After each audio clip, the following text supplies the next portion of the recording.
ওয়ালাইকুম আসসালাম। ওয়ালাইকুম আসসালাম।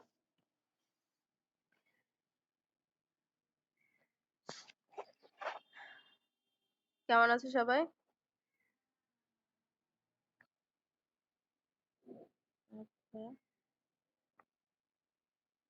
আছি আলহামদুলিল্লাহ। ঠান্ডা বাবাজি ধরছে আমারে। ঠান্ডা লাগছে অনেক। ওয়ালাইকুম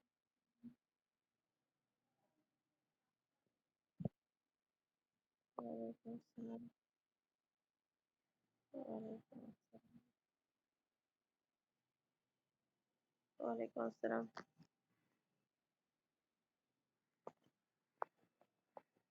আজকে পার্টিসিপেট হচ্ছে 25 জন হলো। আর 2-1 মিনিট দেখি, যেহেতু আমিও লেট করে আসছি, তারপর ক্লাস শুরু করব।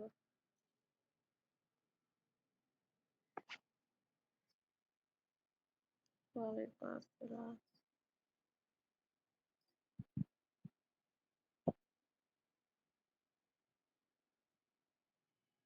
এটা ওদের অভ্যাস হয়ে গেছে এখন, বুঝছো? আশপাশে সামনে থাকলে তো মেয়েরা পিঠা কিছু করানো যেত, এখন বাসায় বসে আছে কি করবো। হেড স্যার আসুক, স্যারের সাথে কথা বলে দেখা যাক কি হয়। প্রতিটা ক্লাসের স্টুডেন্টরা এমন করে, গুরুত্বই নাই। টিচাররা এসে বসে আছে আর ওরা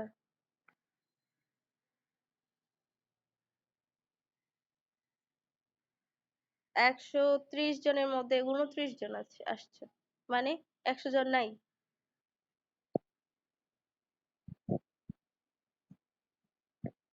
না, এই ক্লাস তো কমন ক্লাস, এই ক্লাসে তো সবারই আসার কথা, তাই না? আচ্ছা, দেখি তো কোন।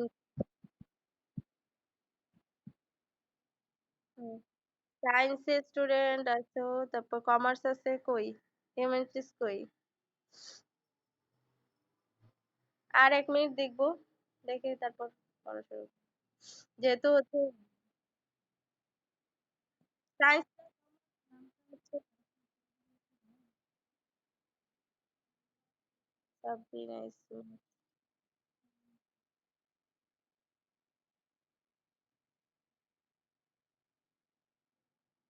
নতুন স্টুডেন্ট গুলো 3-4 জন ঠিকই আসে বসে আছে, আর আমার পুরাতন স্টুডেন্ট গুলোই নেই।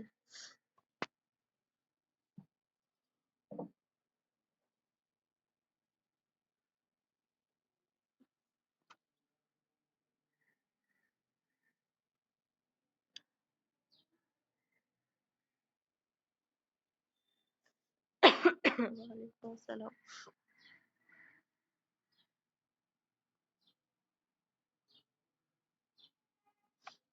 আচ্ছা, আমরা তাহলে পড়া শুরু করি, ওরা আসতে থাকুক। কোন দেশ থেকে আসবে, কোথায় গেল, চলে যায়। আমি হারাই ফেললাম।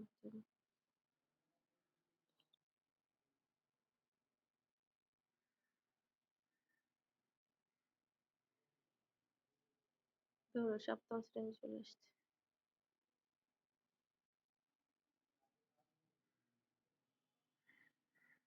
আমাদের পড়া কোথায় ছিল?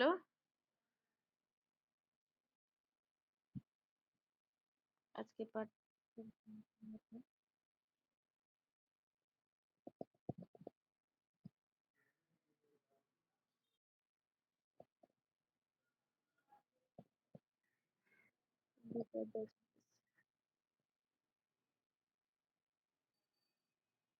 পার্ট 9 গত ক্লাসে পড়েছিলাম, তাই না? পড়া দিয়েছিলাম কিছু। আর 2-1 জন হচ্ছে আমার এসডব্লিউ পাঠাইছে, আর বাকি কেউ পাঠায়নি। সত্যি না? মৌমিতা এসডব্লিউ দিয়েছে। আহ, আমার আইডি আমার নাম দিয়ে খোলা, ফেসবুক আইডি যদি খুঁজে খুঁজো তোমরা। আচ্ছা, করো নাই, দাও নাই, এগুলোই করো। এবং হচ্ছে সামনাসামনি থাকলেও সে একই অবস্থা। কষ্ট লাগলো, যেহেতু হচ্ছে পড়া বলার পরও তোমরা দাওনি। আল্লাহ তাআলার নাম পড়া ছিল, তাই না?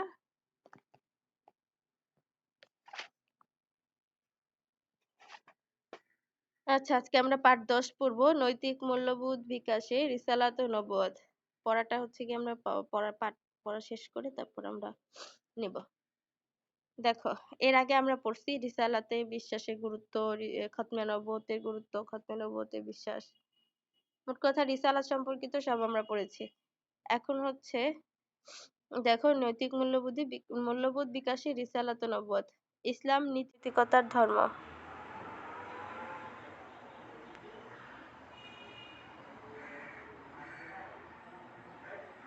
আবার ডিসকানেক্ট হয়ে যাওয়ার মানে কি?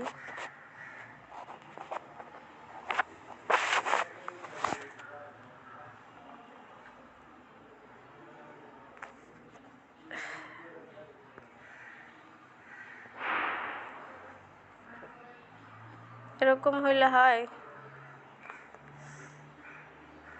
স্লো।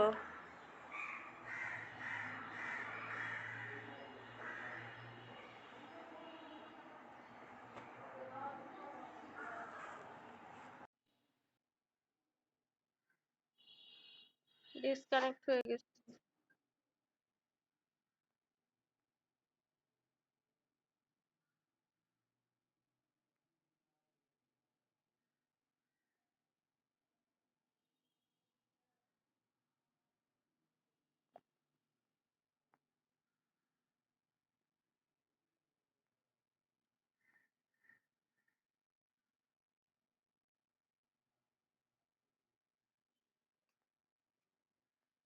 দেখো সবাই, বারবার ডিসকানেক্ট হয়ে যাচ্ছে কেন যেন? নেট প্রবলেম নাকি প্রবলেম, আল্লাহ ভালো জানে। দেখো, ইসলাম নীতি নৈতিকতার ধর্ম। ইসলাম সমস্ত আকীদা, বিশ্বাস, বিধিবিধান, শিক্ষা, আদর্শ, নৈতিকতা ও মানবিক মূল্যবোধ বিকাশে গুরুত্বপূর্ণ ভূমিকা পালন করে থাকে। ইসলাম সব ধরনের হচ্ছে নৈতিক বিষয় কি রাখে, গুরুত্বপূর্ণ ভূমিকা রাখে। ইসলামী জীবন দর্শনে রিসালাত ও নবুওত অপরিহার্য বিষয়। নবুওত ও রিসালাত হলো নবী রাসূলগণের দায়িত্ব। আল্লাহ তাআলার বাণী ও শিক্ষা মানুষের নিকট পৌঁছে দেওয়াকে কি বলা হয়? নবুওত ও রিসালাত বলা হয়। মানব জীবনে নৈতিক মূল্যবোধের প্রচার ও প্রসারে নবুওত রিসালাত প্রধানত দুই ভাবে ভূমিকা রাখতে পারে। প্রথমত, নবুওত রিসালাতের উদ্দেশ্য হলো আল্লাহ তাআলার অস্তিত্ব, পরিচয়, গুণাবলী সম্পর্কে জ্ঞান দেওয়া, মানুষকে সত্য ও সুন্দরের দিকে পরিচালনা করা, সর্বোপরি ইহকালীন ও পরকালীন কল্যাণ ও সফলতার দিক নির্দেশনা প্রদান করা। নবুওত ও রিসালাতের শিক্ষা মানুষকে শান্তি ও শৃঙ্খলার দিকে পরিচালনা করে। জন্ম থেকে মৃত্যু পর্যন্ত মানুষের সকল কাজকর্ম আল্লাহ তাআলার নির্দেশিত পথে পরিচালনা করতে সাহায্য করে। এভাবে দেখা যায় যে ব্যক্তি নবুওত ও রিসালাতের শিক্ষা অনুযায়ী জীবনযাপন করে সে কি পরিপূর্ণ মানুষ। অর্থাৎ নবুওত ও রিসালাত যদি না থাকতো তাহলে আমরা আল্লাহ তাআলার পরিচয় পেতাম না, এবং হচ্ছে সে ইসলাম অনুযায়ী জীবনযাপনও করতে পারতাম না। তো এই জন্য বলা হয়েছে নবুওত ও রিসালাতের শিক্ষা অনুযায়ী জীবনযাপন যে করবে সে পরিপূর্ণ মানুষ। এমন এরূপ ব্যক্তি সমস্ত মানবিক গুণের অধিকারী হয়। পশুত্বের অভ্যাস ত্যাগ করে মানুষত্বের অভ্যাস অনুশীলন করে। নবুওত ও রিসালাতের চেতনা মানুষের মধ্যকার সমস্ত খারাপ অভ্যাস, অশ্লীলতা ও মন্দ কর্মের চর্চা দূর করে দেয়। মানুষ সৎ ও সুন্দর জীবনযাপনে উৎসাহিত হয়। উত্তম চরিত্র ও নৈতিক আচার-আচরণে উদ্বুদ্ধ হয়। এভাবে নবুওত ও রিসালাতের শিক্ষায় মানুষ নৈতিক ও মানবিক মূল্যবোধে কি হয়? অনুপ্রাণিত হয়। দ্বিতীয়ত হচ্ছে, নবুওত ও রিসালাত মানুষকে নবী রাসূলগণের আদর্শে অনুপ্রাণিত করে। নবী রাসূলগণ ছিলেন নিষ্পাপ। তারা ছিলেন সদ্গুণের অধিকারী। উত্তম চরিত্রের নমুনা ছিল তাদের জীবন চরিত্র। তাদের পুরোটা জীবনই উত্তম চরিত্রের নমুনা। কোনরূপ অন্যায়, অনৈতিক, অশ্লীল কাজকর্ম তাদের চরিত্রে কখনোই ছিল না। সর্বাবস্থায় নীতি নৈতিকতার আদর্শ রক্ষা করাই ছিল তাদের অন্যতম দায়িত্ব। নবী রাসূলগণ হচ্ছে যে পরিবারে জন্মগ্রহণ করেছেন তাদের সেই পরিবারের সদস্যদের মধ্যেও কোনো কি ছিল না? অনৈতিক চরিত্র কারো চরিত্রে ছিল না। আল্লাহ তাআলা বলেন, লাকাদ কানা লাকুম ফি রাসূলিল্লাহি উসওয়াতুন হাসানাহ। তোমাদের জন্য আল্লাহর রাসূলের মধ্যে রয়েছে উত্তম আদর্শ। মোট কথা, নবী রাসূলগণ ছিলেন উত্তম চরিত্রের অধিকারী। তাদের জীবনী ও শিক্ষা আমাদের জন্য আদর্শ। রাসূল সাল্লাল্লাহু আলাইহি সাল্লাম বলেছেন, আমি শিক্ষক রূপে প্রেরিত হয়েছি। বুইসতু লিউতাম্মিমা মাকারিমাল আখলাক। এটা পরবর্তীতে দেখো দেওয়া আছে, আমাকে পাঠানো হয়েছে, আল্লাহ তাআলা আমাকে পাঠিয়েছেন কি জন্য? উত্তম চারিত্রিক গুণাবলী মানুষকে পরিপূর্ণতা দানের জন্য। মহান রাসূল সাল্লাল্লাহু আলাইহি সাল্লাম মানবতার মহান শিক্ষক। তিনি মানুষকে মানবতা, নৈতিক মূল্যবোধের শিক্ষা দিয়েছেন। মানুষের মধ্যে পারস্পরিক ঐক্য, ভ্রাতৃত্ব, সাহায্য সহযোগিতা ইত্যাদি নির্দেশনা প্রদান করেছেন। অত্যাচার, অবিচার, অনৈতিকতার বদলে সত্য, ন্যায় ও মানবিকতার কথা বলেছেন। মানুষকে উত্তম চরিত্রবান হওয়ার জন্য নির্দেশ দিয়েছেন। নিজ জীবনে নৈতিক ও মানবিক মূল্যবোধ অনুশীলনের মাধ্যমে হাতে কলমে মানুষকে নৈতিকতা সমুন্নত রাখতে শিক্ষা দিয়েছেন।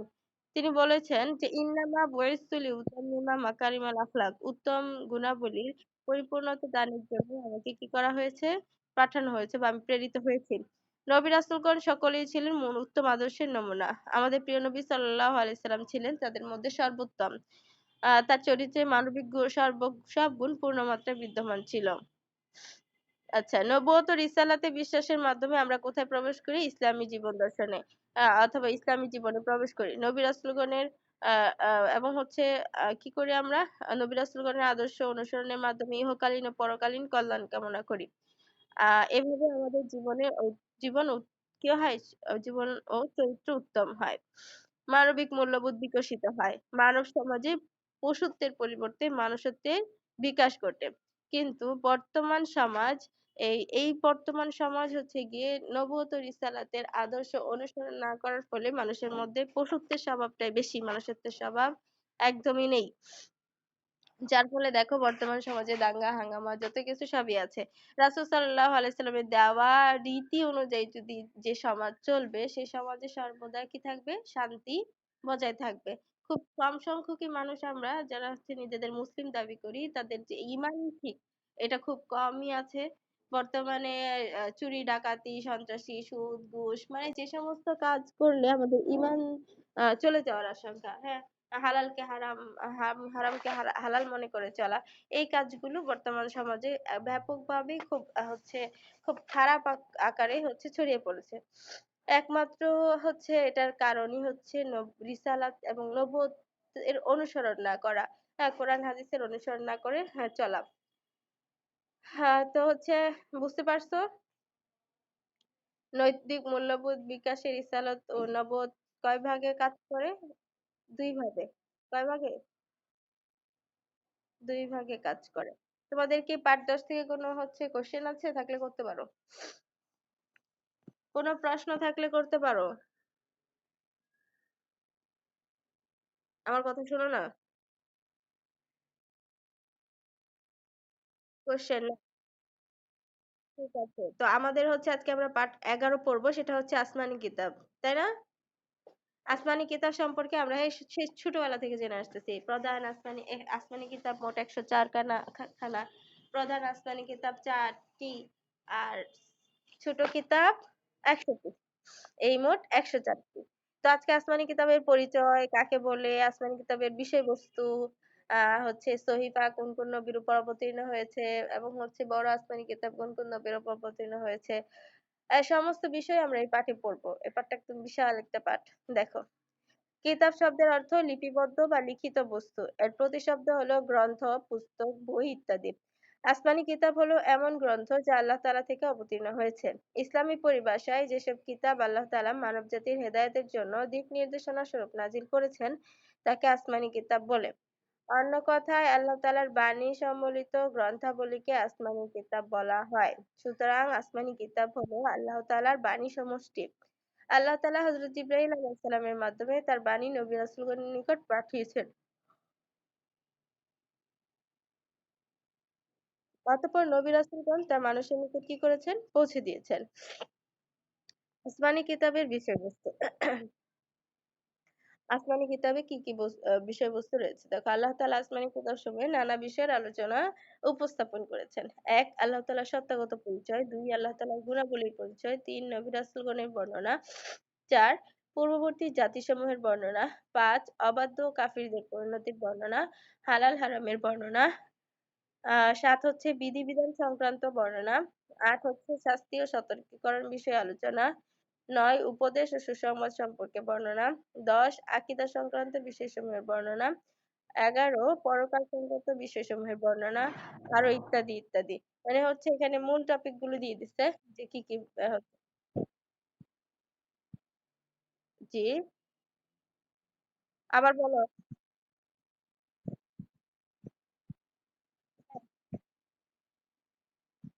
সুসংবাদ হচ্ছে তোমরা ভালো কাজ করলে কি পাবে? হ্যাঁ? খারাপ কাজ করলে কোনটা আল্লাহ তাআলা দিবেন? জান্নাত দিবেন না জাহান্নাম দিবেন? এই সমস্ত সুসংবাদ। নেক কাজ করলে তার জন্য কি পুরস্কার রয়েছে? আর উপদেশ হচ্ছে তুমি খারাপ কাজ থেকে বেঁচে থাকার জন্য যে উপদেশগুলো দেওয়া দরকার আল্লাহ তাআলা সবই হচ্ছে কোরআনে দিয়েছেন। সে সম্পর্কে। বুঝেছো? আচ্ছা। এরপর দেখো এখানে দেওয়া আছে প্রসিদ্ধ আসমানি কিতাব সমূহ। আল্লাহ তাআলা সর্বমোট ১০৪ খানা কিতাব নাজিল করেছেন। এর মধ্যে ৪ খানা বড় এবং প্রসিদ্ধ, ১০০ খানা ছোট। ছোট কিতাবগুলোকে কি বলা হয়? সহিফা বলা হয়। বড় ৪ খানা কিতাব ৪ জন প্রসিদ্ধ রাসূলের উপর নাজিল হয়। এগুলো হলো ১ তাওরাত, ২ জাবুর, ৩ ইনজিল, ৪ কোরআন মাজিদ। হ্যাঁ, এখন তাওরাত কার উপর? তাওরাত হযরত মূসা আলাইহিস সালামের উপর, জাবুর হযরত দাউদ আলাইহিস সালামের উপর, ইনজিল হযরত ঈসা আলাইহিস সালামের উপর, আর কোরআন মাজিদ হচ্ছে বিশ্বনবী হযরত মুহাম্মদ সাল্লাল্লাহু আলাইহি সাল্লামের উপর কি হয়েছে? নাজিল হয়েছে। এটা আমরা চোখ বন্ধ করেই বলতে পারি। আর ১০০ খানা যে সহিফা মোট কতজন নবীর উপর অবতীর্ণ হয়েছে? ৪ জন নবীর উপর। এখন তারা কে কে? আজকে আমরা নতুন জানতেছি। তারা হলেন এক হযরত আদম আলাইহিস সালাম, তার উপর ১০ খানা সহিফা নাজিল হয়েছে। হযরত আদম আলাইহিস সালামের উপর কয়খানা সহিফা নাজিল হয়েছে? ১০ খানা। হযরত শীস আলাইহিস সালামের উপর ৫০ খানা সহিফা নাজিল হয়েছে। হযরত ইব্রাহিম আলাইহিস সালামের উপর ১০ খানা সহিফা নাজিল হয়েছে। হযরত ইদ্রিস আলাইহিস সালামের উপর ৩০ খানা সহিফা নাজিল হয়েছে। দেখো আবার হযরত আদম আলাইহিস সালামের উপর কয়খানা? ১০ খানা। হযরত শীস আলাইহিস সালামের উপর ৫০ খানা। ৪ জন নবীর উপর হচ্ছে সহিফা অবতীর্ণ হয়েছে। আদম আলাইহিস সালাম, শীস আলাইহিস সালাম, ইব্রাহিম আলাইহিস সালাম। এখন হচ্ছে আদম আলাইহিস সালাম আর ইব্রাহিম আলাইহিস সালামের উপর ১০ খানা সহিফা নাজিল হয়েছে। হযরত শীস আলাইহিস সালামের উপর ৫০ খানা, হযরত ইদ্রিস আলাইহিস সালামের উপর ৩০ খানা। আদম আলাইহিস সালাম, শীস আলাইহিস সালাম, ইব্রাহিম আলাইহিস সালাম, ইদ্রিস আলাইহিস সালাম। আ আ মাথায় কিছুটা ঢুকছে? কথা বলেন আপনারা। এখানে কিছু, কিছু বিষয় আছে যেটা ক্লাসেরটা ক্লাস আয়ত্ত করে নেওয়ার চেষ্টা করবেন। কারণ এখানে তো আপনাদের কোনো কাজ দেওয়া হচ্ছে না। শুধু আপনারা শুনছেন, দেখছেন আ আর হচ্ছে মাথায়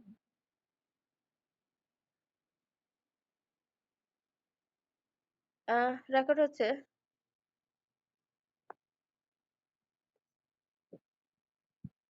এরকম আওয়াজ হচ্ছে। মিউট করো, যাত্রা মিউট নেই। অনেক আওয়াজ হচ্ছে। আর পার্টিসিপেট আজকে হচ্ছে ৪০ জন। মানে ১৩০ জনের মধ্যে ৪০ জন আসো। আর বাকি ৯০ জন নাই।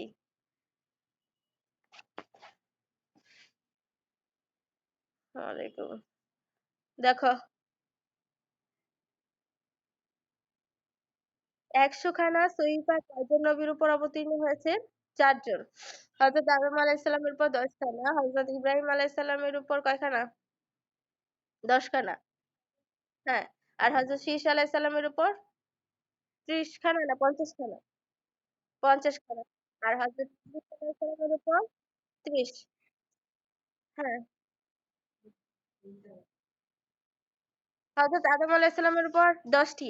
হযরত হচ্ছে গিয়ে ইব্রাহিম আলাইহিস সালামের উপর কয়টি সহিফা? ১০ টি। হযরত ইদ্রিস আলাইহিস সালামের উপর ৩০ টি। হযরত শীস আলাইহিস সালামের উপর ৫০ টি। আয়ত্ত হয়েছে তোমাদের? হয়ে যাওয়ার কথা তো। শুনে, শুনে বেশি হয় পড়ার চাইতে। দেখো তারপর আসমানি কিতাবে বিশ্বাসের গুরুত্ব। আসমানি কিতাবসমূহে বিশ্বাস স্থাপন করা ইমানের অন্যতম গুরুত্বপূর্ণ বিষয়। আসমানি কিতাবসমূহে বিশ্বাস না করলে একজন মানুষ কি হবে না? মুমিন হতে পারবে না। আর যে ব্যক্তি মুমিন হবে না তার কোনো আমলই গ্রহণযোগ্য হবে না। সে যদি আল্লাহকে বিশ্বাস করলো আর কিছু বিশ্বাস করলো না তাহলে সে কুফরি করলো বাকিগুলোকে অবিশ্বাস করে। তো হচ্ছে আসমানি সময় বিশ্বাস স্থাপন না করলে ইমানের মূল বিষয় কি হয়ে যায়? নড়বড়ে হয়ে যায়। কেননা আসমানি কিতাবগুলোর মাধ্যমে মানুষ আল্লাহ তাআলা, নবী রাসূল, ফেরেশতা, পরকাল ইত্যাদি সম্পর্কে জানতে পেরেছে। এসব বিষয় সম্পর্কে পবিত্র কোরআনের মাধ্যমে আমরা জানতে পেরেছি। যদি কেউ আসমানি কিতাবসমূহ ও তাতে বর্ণিত বিষয়সমূহে অবিশ্বাস করে, তবে স্বভাবতই সে ঈমানের অন্যান্য বিষয়গুলোই অস্বীকার করে। সুতরাং ঈমান আনার জন্য আসমানি কিতাবসমূহের প্রতি বিশ্বাস স্থাপন করা অপরিহার্য। অন্যথায় পূর্ণ মুমিন হওয়া যায় না। আসমানি কিতাবসমূহ হলো সকল জ্ঞান ও বিজ্ঞানের সবচেয়ে নির্ভরযোগ্য উৎস। এর মাধ্যমে পরকাল ইত্যাদি বিষয় সম্পর্কে জানতে পারি। মানব জীবন চলার পথে সঠিক দিক নির্দেশনা আসমানি কিতাবসমূহে পাওয়া যায়। আসমানি কিতাবসমূহের বিশ্বাস এসব বিষয়কে আমাদের বাস্তব জীবনে অনুশীলনে অনুপ্রেরণা দেয়। হ্যাঁ, মিউট করে না, কে করছে এরকম? সবাই করছে অনেক। রাফিলা, ইসরাজান, শিফা, আফিফা, জাবিন, ওষা।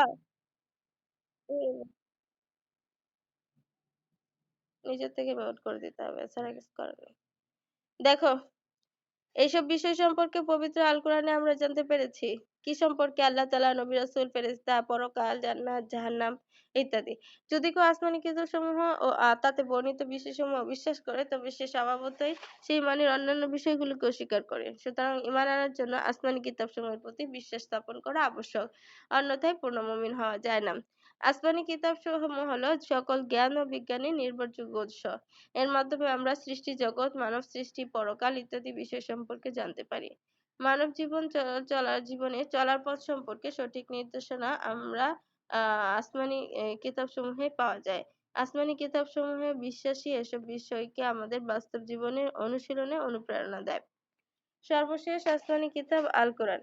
আল কোরআন আল্লাহ তাআলার বাণী। মানব জাতির হেদায়েতের লক্ষ্যে আল্লাহ তাআলা হযরত জিবরাইল আলাইহিস সালামের মাধ্যমে সর্বশেষ ও সর্বশ্রেষ্ঠ নবী হযরত মুহাম্মদ সাল্লাল্লাহু আলাইহি সাল্লামের উপর কিতাব নাজিল করেন। আল কোরআনই হলো সর্বশেষ ও সর্বশ্রেষ্ঠ আসমানি কিতাব। নবী করিম সাল্লাল্লাহু আলাইহি সাল্লামের ৪০ বছর বয়সে হেরা গুহায় ধ্যানমগ্ন থাকা অবস্থায় সর্বপ্রথম সূরা আলাকের প্রথম ৫টি আয়াত নাজিল হয়। এভাবে পবিত্র কোরআন নাজিল শুরু হয়। রাসূল সাল্লাল্লাহু আলাইহি সাল্লাম নবুয়তের ২৩ বছরে অল্প অল্প করে প্রয়োজন অনুসারে রাসূল সাল্লাল্লাহু আলাইহি ওয়াসাল্লামের উপর সম্পূর্ণ কোরআন কি হয়? নাজিল হয়। আল কোরআন ৩০ টি খণ্ডে বিভক্ত। এগুলো একেকটিকে একটি পারা বলা হয়। এর সূরার সংখ্যা হচ্ছে ১১৪ টি। কেন, আমার আওয়াজ শোনা যায় না? আচ্ছা। দেখো, আল কোরআনের হচ্ছে কয়টি খণ্ডে বিভক্ত? ৩০ টি। এই প্রত্যেকটিকে কি বলা হয়? একেকটি পারা বলা হয়। আল কোরআনের সূরা সংখ্যা ১১৪ টি। রুকুর সংখ্যা ৫৫৮ টি। রুকুর সংখ্যা কয়টি? ৫৫৮ টি। এই কিছু কিছু বিষয় আছে যেটা ক্লাসেই হয়ে যাবে। ৫৫৮ টি। সূরা সংখ্যা ১১৪ টি, রুকু ৫৫৮ টি এবং হচ্ছে পারা হচ্ছে ৩০ টি। তোমাদের তো হচ্ছে যে সহিফা ১০০ খানা সহিফার আলোচনা তো আমাদের এখানে করা হবে না। এখানে করা হবে ৪টি কিতাবের আলোচনা। তার মধ্যে এখন করা হচ্ছে সর্বশেষ কিতাব, যেটা এখন পর্যন্ত যার বিধান, হ্যাঁ, যার রীতি অনুযায়ী আমরা চলতেছি, যেটাই হচ্ছে সর্বশেষ এবং সর্বশ্রেষ্ঠ কিতাব কোরআন, সে সম্পর্কে আলোচনা হচ্ছে। দেখো, কোরআনকে কোরআন বলে কেন নামকরণ করা হয়েছে? কোরআন অর্থ পঠিত। সম্ভবত তোমরা হচ্ছে কোরআনকে কোরআন বলে কেন নামকরণ করা হয়েছে সেটা ক্লাস 8 এ পড়েছো। মনে আছে? হ্যাঁ। কোরআন অর্থ পঠিত। আল কোরআন পৃথিবীর সবচেয়ে বেশি পঠিত গ্রন্থ, মানে বেশি তেলাওয়াতকৃত গ্রন্থ। প্রতিদিন ৫ ওয়াক্ত নামাজে বাধ্যতামূলকভাবে কোরআন তেলাওয়াত করা হয়। এ দৃষ্টিকোণ থেকে এই মহাগ্রন্থকে কি বলা হয়? কোরআন বলা হয়। দেখো, বাধ্যতামূলক হোক আর যেভাবে হোক, জোর জবরদস্তি করে হোক, আমরা যে ৫ ওয়াক্ত নামাজে যে কোরআন তেলাওয়াত করি, এতে আমাদের আজ অব্দি কারো বিরক্ত এসেছে? তাদের কখনো বিরক্ত লাগছে? দেখো, কোরআন হচ্ছে এত সুন্দর এবং হচ্ছে এত একটা মজার বিষয় যে একই বিষয় আমরা বারবার তেলাওয়াত করতেছি, বারবার পড়তেছি, বারবার শুনতেছি, কিন্তু কখনো কোনো কি আসে না? বিরক্ত আসে নাই। হচ্ছে এত হচ্ছে আম, মানে হচ্ছে কি বলবো, এত সুন্দর একটা জিনিস। আর হচ্ছে একটা গান দেখো, যে যদি তুমি হচ্ছে একটা গান পছন্দ করো, এই গানটা হচ্ছে ঊর্ধ্বে ১০ বার শুনতে পারবা, এরপরে বেশি ভাল লাগবে না বিরক্ত লাগবে? হ্যাঁ। এখন বলো তো, আমাদের কোন জিনিসটা বেশি শোনা উচিত, বেশি বলা উচিত, বেশি পাঠ করা উচিত? কোরআন। দেখবা, কোরআন তেলাওয়াত করলে হচ্ছে তুমি প্রথমবার শান্তি না পাও, দ্বিতীয়বার না পাও, এক সময় তোমার মধ্যে শান্তি লাগবে। আর গান শুনে সারাক্ষণই মনে হবে যে অস্থিরতার মধ্যেই তুমি আছো। তোমার মধ্যে শান্তি নামক জিনিস কি হবে না? প্রবেশ করবে না। তোমরা হচ্ছে পরীক্ষা করে দেখো, যখন তোমাদের খুব মন খারাপ থাকবে, কোরআন তেলাওয়াত শোনা, নামাজ এসব করার মধ্যে আরাম, নাকি হচ্ছে গান শোনা, টিভি দেখা, ফোন নিয়ে ব্যস্ত থাকা, গেমিং এসবে আরাম? একটু খেয়াল করে দেখবা। হচ্ছে কোরআন দেখো ৫ ওয়াক্ত নামাজে প্রতিদিন বাধ্যবাধকতামূলকভাবে তেলাওয়াত করা হয়। এই দৃষ্টিকোণ থেকে মহাগ্রন্থকে কি বলা হয়? কোরআন বলা হয়। কোরআন হচ্ছে আমাদের রাসূল সাল্লাল্লাহু আলাইহি সাল্লামের মুজিজার মধ্যে সবচেয়ে বড় মুজিজা। এখন মুজিজা কি? মুজিজা হচ্ছে অলৌকিক বিষয় হচ্ছে কারো মাধ্যমে প্রকাশিত হওয়া। প্রত্যেক নবী হচ্ছে মুজিজা দেখিয়েছেন। তার হচ্ছে কওমকে হচ্ছে ঈমান আনার ক্ষেত্রে আ মানে হচ্ছে সহজ যেন হয়। তারা যেন আল্লাহ তাআলাকে বিশ্বাস করে বা রাসূলদেরকে বিশ্বাস করে সেজন্য। আমাদের রাসূল সাল্লাল্লাহু আলাইহি সাল্লামের অনেক মুজিজা রয়েছে। তার মধ্যে সবচেয়ে বড় মুজিজা ছিল কি? আল কোরআন। রাসূল সাল্লাল্লাহু আলাইহি সাল্লাম আরেকটি মুজিজা ছিল চাঁদ দ্বিখণ্ডিত করা। রাসূল সাল্লাল্লাহু আলাইহি সাল্লামের আরো মুজিজা হচ্ছে মেরাজ তথা হচ্ছে আসমান থেকে সপ্তম আসমান না দুনিয়া থেকে সপ্তম আসমান পর্যন্ত ভ্রমণ করা সশরীরে জীবিত অবস্থায় এবং জাগ্রত অবস্থায়। তো তার মধ্যে হচ্ছে সমস্ত মুজিজার মধ্যে সর্বশ্রেষ্ঠ এবং সবচেয়ে বড় মুজিজা হচ্ছে কি? আল কোরআন। কোরআনের অন্য অর্থ হচ্ছে দেখো একত্র করা বা জমা করা। আল কোরআনের পূর্ববর্তী সকল আসমানি কিতাবের শিক্ষা ও মূলনীতি একত্রিত করা হয়েছে বিধায় একে কি বলা হয়? কোরআন বলা হয়। আল কোরআন হচ্ছে আল কোরআনের অনেকগুলো নাম রয়েছে। এগুলোর মধ্যে দেখো প্রসিদ্ধ নাম দেওয়া আছে ১২ টি। আল কিতাব গ্রন্থ, আল ফুরকান সত্য মিথ্যার পার্থক্যকারী, আল হিকমা জ্ঞান প্রজ্ঞা, আল বুরহান সুস্পষ্ট প্রমাণ, আল হক সত্য, আন নূর জ্যোতি, আল হুদা পথ নির্দেশ, আল যিকির উপদেশ, আশ শিফা নিরাময়, আল মাজিদ সম্মানিত মহিমান্বিত, আল মাউইজা সদুপদেশ, আর রহমা অনুগ্রহ দয়া। এই প্রতিটা বিষয়ই কোরআনে হচ্ছে আছে। প্রতিটা বিষয় সম্পর্কে আলোচনা আছে। প্রতিটা বিষয় সম্পর্কে হচ্ছে যেমন সুস্পষ্ট প্রমাণ আল বুরহান। হ্যাঁ, হচ্ছে আল্লাহ তাআলা প্রতিটা বিষয় যখন বর্ণনা করেছেন প্রত্যেকটা হচ্ছে প্রমাণ সহ দলিল সহ বর্ণনা করে দিয়েছেন। এবং পূর্ববর্তী হচ্ছে সম্প্রদায়ের বিরুদ্ধে যদি দেখা গিয়েছে তাদের সম্পর্কে যে আলোচনা করেছেন সেগুলো হচ্ছে প্রমাণ সহ। আর প্রতিটা বিষয় সম্পর্কে কি আছে? কোরআনে বর্ণনা বর্ণিত আছে। তো এই প্রতিটা বিষয়ের হচ্ছে অনুযায়ী করেই আল্লাহ তাআলা কোরআনের নামকরণ করা হয়েছে। এই ধরনের যে কিতাব, ফুরকান, হিকমা, বুরহান, হক, নূর, হুদা, যিকির, শিফা, মাজিদ, মাওয়াইজা, রাহমা। এখান থেকে ৫ টা তো এখনই হয়ে যাওয়ার কথা। ১২ টা আছে ৫-৬ টা হয়ে গেছে না তোমাদের? কিতাব, ফুরকান, হিকমা, হক, নূর, যিকির, শিফা, মাওইজা, মাজিদ, রাহমা, বুরহান। হয়েছে পড়া? আমার কথা শুনতে পাচ্ছ? হ্যাঁ, এখনো হয়ে যাওয়ার কথা। আমি আবারও বলছি, আল কোরআনে হচ্ছে বেশ কিছু নাম রয়েছে। এখানে ১২ টি নাম দেওয়া হয়েছে। এক হচ্ছে আল কিতাব, আল ফুরকান, আল হিকমা, আল বুরহান, আল হক, আল হুদা, আন নূর, আল হুদা, আল যিকির, আশ শিফা, আল মাজিদ, আল মাউইজা, আর রাহমা। এই হচ্ছে এখানে তোমাদের কিতাবে দেওয়া আছে ১২ টি কিতাব আল কোরআনের নাম। তো হচ্ছে কোরআনের বৈশিষ্ট্য এবং মাহাত্ম্য দেখো। কোরআনের বৈশিষ্ট্য কি এবং তার মাহাত্ম্য মর্যাদা কি? আল কোরআন সর্বশ্রেষ্ঠ এবং সবচেয়ে মহামর্যাদাবান গ্রন্থ। এটি দুনিয়ার সকল গ্রন্থ এমনকি অন্যান্য আসমানি কিতাবের তুলনায় স্বতন্ত্র বৈশিষ্ট্যমণ্ডিত মানে আলাদা বৈশিষ্ট্য বিশিষ্ট। এর সমকক্ষ আর কোনো কিতাব নেই। আল কোরআন পরিপূর্ণ পূর্ণাঙ্গ কিতাব। এ সকল এর এ গ্রন্থ সকল জ্ঞান বিজ্ঞানের আধার।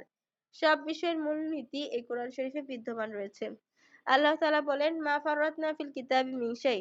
আমি এই কিতাবে কোনো কিছুই কি করিনি? বাদ দেইনি। প্রতিটা বিষয় আমি পুঙ্খানুপুঙ্খভাবে পরিপূর্ণভাবে কি করেছি? তুলে ধরেছি। আল কোরআন হলো পূর্ণাঙ্গ গ্রন্থ। মানব জীবনের প্রয়োজনে সকল বিষয়ের যথাযথ দিক নির্দেশনা এই কিতাবে বিদ্যমান। আল কোরআন সর্বশেষ আসমানি কিতাব। আল্লাহ তাআলা মহানবী সাল্লাল্লাহু আলাইহি সাল্লামের মাধ্যমে ইসলামকে পরিপূর্ণ জীবন ব্যবস্থা হিসেবে কি করেছেন? ঘোষণা করেছেন। ফলে কি হয়েছে? কে কথা বলতেছো? দেখো, ফলে পৃথিবীতে আর কোনো নবী রাসূল আসবে না।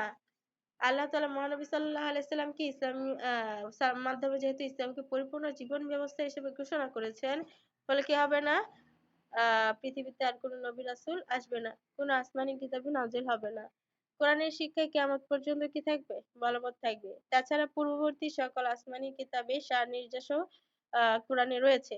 সুতরাং এটি সর্বশেষ এবং সর্বশ্রেষ্ঠ আসমানি কিতাব।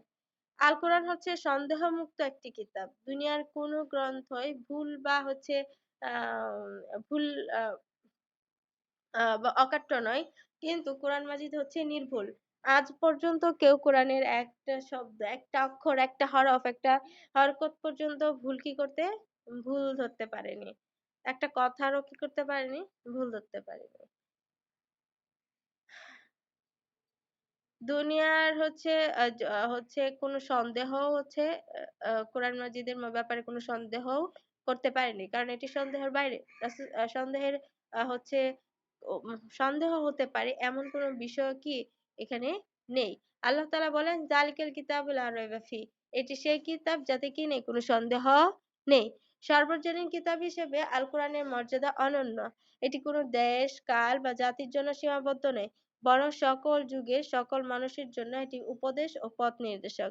এটি একটি সার্বজনীন কিতাব। আল কোরআন একমাত্র অভিকৃত গ্রন্থ। বাকি যে হচ্ছে আসমানি কিতাবের বাকি ৩ কিতাব এখন খুবই হচ্ছে বিকৃত করে উলটপালট করে প্রত্যেক ধর্মের মানুষ ওই ৪ কিতাবের অনুযায়ী যারা চলাফেরা করে তারা কি করেছে নিজেদের মত তৈরি করে নিয়েছে। কিন্তু আজ অব্দি কোরআনকে কেউ কি করতে পারেনি একটু পরিবর্তন করতে পারেনি। নাজিলের পর থেকে আজ পর্যন্ত একটি হরকত নোক্তাও পরিবর্তন হয়নি। স্বয়ং আল্লাহ তাআলা হচ্ছে এই কোরআনের রক্ষক। তিনি বলেন ইন্না নাহনু নাযালনা যিকরা ওয়া ইন্না লাহু লাহাফিজুন। আমি কোরআন অবতীর্ণ করেছি এবং হচ্ছে অবশ্যই এর সংরক্ষণকে আমি নিজেই। মোট কথা আল কোরআন অবিকৃত ও পরিবর্তিত গ্রন্থ। আজ পর্যন্ত কোনরূপ সংযোজন, সংশোধন, পরিমার্জন, পরিবর্তন, বিয়োজন হয়নি আর ভবিষ্যতেও হবে না। কোরআন সর্বশ্রেষ্ঠ গ্রন্থ এবং মর্যাদাপূর্ণ কিতাব। এতে আরবের সর্বশ্রেষ্ঠ সাহিত্য, ইতিহাস, ভবিষ্যৎবাণী, বিজ্ঞান, সৃষ্টি রহস্য ইত্যাদি বিষয় খুব সুন্দরভাবে লিখে আছে। এটি যেহেতু আল্লাহ তাআলার বাণী সুতরাং এর মর্যাদাও তারই নেই অতুলনীয়। আল্লাহ তাআলা বলেন বাল হুয়া কুরআনুম মাজিদ ফি লাওহিম মাহফুজ। এটি সম্মানিত কোরআন কোথায় সংরক্ষিত? সংরক্ষিত ফলকে লিপিবদ্ধ। আল কোরআন মহান আল্লাহ তাআলার বাণী। এটি স্বতন্ত্র বৈশিষ্ট্য ও মহিমায় ভাস্বর। এটি পরিবর্তন, বিকৃত, সংযোজন, বিয়োজন থেকে মুক্ত ও পবিত্র। আসমানী কিতাব সর্বশেষ এবং সর্বশ্রেষ্ঠ আসমানী কিতাব হলো কোরআন মাজিদ। আমরা পবিত্র কোরআনের কি মর্যাদা অনুভব বুঝবো। ভক্তি ও সম্মান সহকারে আমরা কোরআন পাঠ করব। এর শিক্ষা সম্পর্কে যথাযথ জ্ঞান লাভ করে আমাদের বাস্তব জীবনে কার্যকর করব। কোরআন অনুযায়ী যদি তুমি না চলো তাহলে তুমি হচ্ছে ইসলাম অনুযায়ী শরীয়ত অনুযায়ী চললে না। কোরআনকে বিশ্বাস করা, শরীয়তকে বিশ্বাস করা। কোরআনই হচ্ছে আমাদের জীবনের চলার পাথে। এখন একটা কথা, রাসূল সাল্লাল্লাহু আলাইহি সাল্লাম বলেছে, আফদালুল ইবাদাতি তিলাওয়াতুল কোরআন। সর্বোত্তম ইবাদত কোরআন মাজিদ তেলাওয়াত। মানে কোরআন মাজিদ তেলাওয়াত সমস্ত ইবাদত থেকে সর্বোত্তম ইবাদত। তাআল্লামুল কোরআন খায়রুকুম মান তাআল্লামাল কোরআন ওয়া আল্লামা। তোমাদের মধ্যে হচ্ছে সর্বোত্তম ব্যক্তি ও তিনি যিনি কোরআন শিক্ষা করেন এবং অপরকে কি করেন? শিক্ষা দেন। আমি নিশ্চিত বলতে পারবো তোমাদের ক্লাসের হচ্ছে ৫-৬ জন ব্যতীত বাকিদের ১৩০ জনের মধ্যে বাকি ১২৫ জন স্টুডেন্টের পড়া শুদ্ধ নয়। কি সত্য বললাম না মিথ্যা? তোমাদের পড়া আমি শুনেছি। আর হচ্ছে গিয়ে এই শুদ্ধ পড়া না, তাহলে পড়া যদি শুদ্ধ না হয় নামাজের কেরাত শুদ্ধ হবে না। আর নামাজের কেরাত শুদ্ধ না হলে নামাজই হবে না। আর যেখানে নামাজ হবে না তোমার প্রতি ওয়াক্তে হচ্ছে নামাজ ভুল হচ্ছে, নামাজ হচ্ছে না। তাহলে তুমি তোমার কবুল হবেটা কি? তারপর হচ্ছে তুমি একটা হচ্ছে কোরআন অশুদ্ধ পড়লা, একটা কোরআন অশুদ্ধ পড়লে একটা হরফের উচ্চারণ হা কে হা পড়লে হ্যাঁ অর্থ বিকৃত হয়ে যায়। জবরের জায়গায় এক আলিফের জায়গায় ২ আলিফ টান দিলে হচ্ছে বিকৃত হয়ে যায়। তোমাদের কাছে আমি অনুরোধ করব এই মুহূর্তে এই পরিস্থিতিতে তোমরা হচ্ছে কোরআন শিক্ষা করো। আর হচ্ছে এটা তোমার দুনিয়ার জন্য কার্যকর, আখিরাতের জন্য। এই হচ্ছে কোরআন ছাড়া হচ্ছে না চলতে পারবা, না সামনে চলবা, না ভবিষ্যতে চলতে পারবা। তুমি হচ্ছে জীবনে যত কিছুই করো না কেন, যত হচ্ছে ইঞ্জিনিয়ার, ব্যারিস্টার, ডাক্তার যাই হও না কেন, এগুলো হচ্ছে তোমাদের আখিরাতের জীবনে কাজে আসবে না। কোরআন যদি সঠিকভাবে পড়তে জানো, কোরআন অনুযায়ী জীবনযাপন করতে জানো, তাহলে সেটাই হচ্ছে তোমার দুনিয়ার জীবনে এবং হচ্ছে আখিরাতে কি আসবে? কাজে আসবে। আমার কথা বুঝতে পারছো তোমরা? হ্যাঁ। তো তোমাদের হচ্ছে এই আসমানি কিতাব এই পাঠ থেকে তোমাদের কিছু শিখার আছে। শিখার বলতে হচ্ছে যে তোমার কোরআন অনুযায়ী চলতে হবে। আর কোরআন অনুযায়ী চলতে গেলে হচ্ছে দেখা যাবে অনেক কিছুই তোমাকে বাদ দিতে হবে। কোরআনে হচ্ছে সব বিষয় সম্পর্কে বিস্তারিত আলোচনা করা আছে। তার উপর আরেকটা হচ্ছে তোমার হচ্ছে কোরআন শুদ্ধ করে পড়তে হবে। কোরআন কি করে পড়তে হবে? শুদ্ধ করে।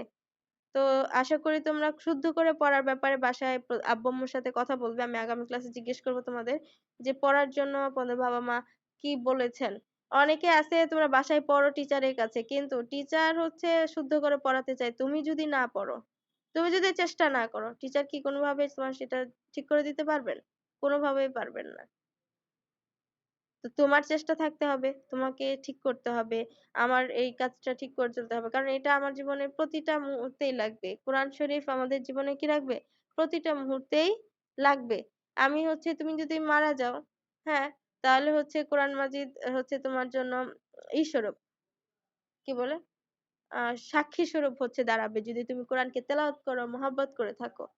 আর যদি তুমি কোরআন অনুযায়ী না চলো, কোরআনকে হচ্ছে মহব্বত না করো, সে অনুযায়ী না চলো, কোরআন তোমার বিপক্ষে সাক্ষী দিবে। রাসূল সাল্লাল্লাহু আলাইহি সাল্লাম বলেছেন, আল কোরআনু হুজ্জাতুন লাকা ওয়া আলাইকা। কোরআন তোমার সপক্ষে সাক্ষী দিবে, অপক্ষে অথবা কি করবে কিয়ামতের দিন? বিপক্ষে সাক্ষী দিবে। এইজন্য কোরআনকে মহব্বত করে কোরআনকে শুদ্ধভাবে পড়তে হবে। কি আমার কাজ, আমার কথা বুঝতে পারছো তোমরা?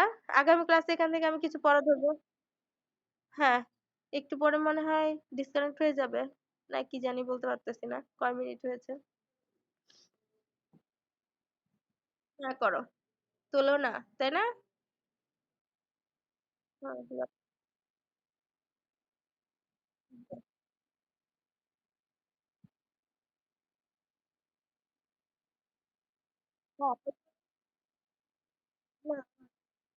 কোরআনকে এজন্য করি ওগুলো সমস্ত যত আছে মানে হচ্ছে কোরআন আমাদের রাসূল সাল্লাল্লাহু আলাইহি সাল্লামের উপর যখন নবুয়ত দেওয়া হয় তখন বাকি সমস্ত নবুয়ত কি হয়ে গিয়েছে? রহিত হয়ে গিয়েছে। সবার নবুয়ত বাতিল হয়ে গেছে। সবার হচ্ছে শিক্ষা শরীয়ত কি হয়ে গেছে? বাতিল হয়ে গেছে। রাসূল সাল্লাল্লাহু আলাইহি সাল্লামের উপর যে শরীয়ত যে কিতাব নাজিল হয়েছে সেই শরীয়ত সেই কিতাব অনুযায়ী চলা কি হয়েছে? চলাটাকে আবশ্যক করে দেওয়া হয়েছে। অর্থাৎ কোরআন মাজিদ হচ্ছে যে শুধুমাত্র আমাদের হচ্ছে কথাই বলা হয়েছে। কোরআন মাজিদে বাকি ৩ কিতাবের কথাও আলোচনা করা হয়েছে। কোরআন মাজিদে এমন কিছুই বাদ দেওয়া হয়নি। আর হচ্ছে কোরআন আসার পর বাকিগুলো যেহেতু বাতিল হয়ে গিয়েছে, আল্লাহ তাআলা রহিত করে দিয়েছেন। এইজন্য কোরআন অনুযায়ী জীবনযাপন করতে হবে। আর কোরআন হচ্ছে এমন একটা কিতাব আল্লাহ হচ্ছে করেছেন যে কিতাবের রক্ষণাবেক্ষণ আল্লাহ নিজে করতেছেন। কিন্তু বাকি ৩ কিতাবের রক্ষণাবেক্ষণ কিন্তু আল্লাহ তাআলা করেননি। যার কারণে বাকি ৩ কিতাবের মানে অনুসারীরা এত পরিবর্তন করে নিজেদের মতো করে সেটাকে চালিয়ে নিয়েছে। কিন্তু রাসূল সাল্লাল্লাহু আলাইহি সাল্লাম কে যখন নবুয়ত দেওয়া হয়, রাসূল সাল্লাল্লাহু আলাইহি সাল্লামের মাধ্যমে যখন হচ্ছে আল্লাহ তাআলার বাণী প্রচার শুরু হয়, তখন মানে নবুয়ত যেদিন দেওয়া হয়েছে রমজান মাসের ২৮ তারিখ দিবাগত রাতে, ২৭ তারিখ দিবাগত রাতে, সেই দিনই হচ্ছে বাকি সমস্ত নবীদের রিসালাত বলো, যত শরীয়ত বলো সব কি হয়ে গিয়েছে? রহিত হয়ে গিয়েছে, বাতিল হয়ে গিয়েছে। একমাত্র আমাদের নবী হযরত মুহাম্মদ সাল্লাল্লাহু আলাইহি ওয়াসাল্লামের শরীয়ত অনুযায়ী চলার নির্দেশনা দেওয়া হয়েছে, যেটা সমস্ত জাতির জন্য, পৃথিবীর সমস্ত গোত্রের জন্য, প্রতিটা মানুষের জন্য। এইজন্যই আমরা হচ্ছে কোরআন অনুযায়ী চলবো। কোরআনে আমাদের প্রতিটা বিষয় আলোচনা করা হয়েছে। তুমি বলো তাওরাতের কথা, জাবুরের কথা, ইনজিলের কথা, প্রত্যেকটার কথা এখানে বলা হয়েছে। বুঝেছো এখন? হ্যাঁ। বাকি ৩ কিতাব কিন্তু বর্তমানে তার আসল অবস্থায় নেই। আর সেগুলো রহিত হয়ে গিয়েছে। এই কারণে আমরা হচ্ছে কোরআন অনুযায়ী চলবো। কারণ এটাই আমাদের জন্য আমাদের কিতাব। বাকি ৩ কিতাব অন্যান্য সম্প্রদায়ের জন্য ছিল। আর কোনো কোয়েশ্চেন থাকলে বলো। পড়া হচ্ছে পার্ট ১১ ই থাকবে। আর পার্ট ১০, ১০, ১১। এখান থেকে আগামী ক্লাসে কোশ্চেন ধরবো ইনশাল্লাহ। হ্যাঁ, হ্যাঁ। আর প্রত্যেকটা নাম মুখস্থ করে রাখবা। ওয়ালাইকুম আসসালাম। ওয়ালাইকুম আসসালাম।